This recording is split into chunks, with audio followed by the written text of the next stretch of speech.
তুমিও কি পিজা লাভার?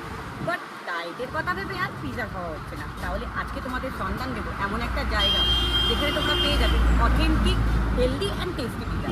তো hello and welcome to my new video. আজকে আমরা যেখানে এসছি ভিডিও বানাতে সেটা হচ্ছে পিজা মেনু। এটা হচ্ছে অ্যাক্রোপলিস মলের একদমই কাছে, লোকেশনটা ক্যাপশনে দেওয়া থাকবে, সেই নিয়ে দৌড়বাড়ি। তো চলো এবার দেখে নাও যাক ওদের মেনুতে কী কী আছে।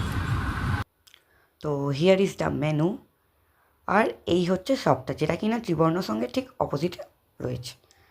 আর এটা হচ্ছে ওদের উড ফায়ার ওভেন, যেখানে তোমাদের সামনে লাইভ পিজাটা বেক হবে আর ওরা তোমাদের সামনেই পিজাটা রেডি করে দেবে। এই যেমন এখানে হচ্ছে এখন আমাদের পিজা রেডি, যেটা ছিল কিনা চিকেন হ্যাম পিজা, আর সাথে একটা গার্লিক ব্রেডও আমরা নিয়েছিলাম, যেটা ছিল চিকেন পেপারনি গার্লিক ব্রেড। তো এখন আমাদের পিজা রেডি হয়ে গেছে, এবার গার্লিক ব্রেডটা রেডি হতে যাবে। এখানে ওরা অলিভ অয়েল গ্রেস করে দিচ্ছে ওখানে। আর এই যে আমাদের পিজা রেডি। তো এখন আমরা করবো টেস্ট। পিজাটা দেখতে এতই সুন্দর, উফ, আমার তো দেখেই জিভে জল চলে এসেছিলো, আশা করি তোমাদেরও। আর এই আমাদের গার্লিক ব্রেড, ওটাও রেডি হয়ে গেছে। তো চলো এখন টেস্টের পালা।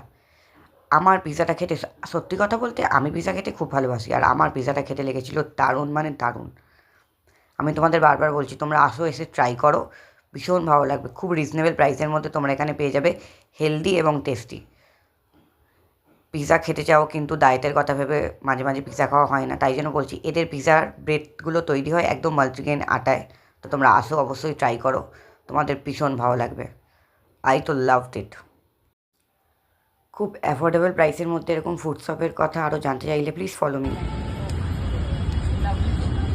তো আমার আজকের ভিডিওটা এখানেই শেষ হচ্ছে, দেখা হবে নেক্সট ভিডিওতে।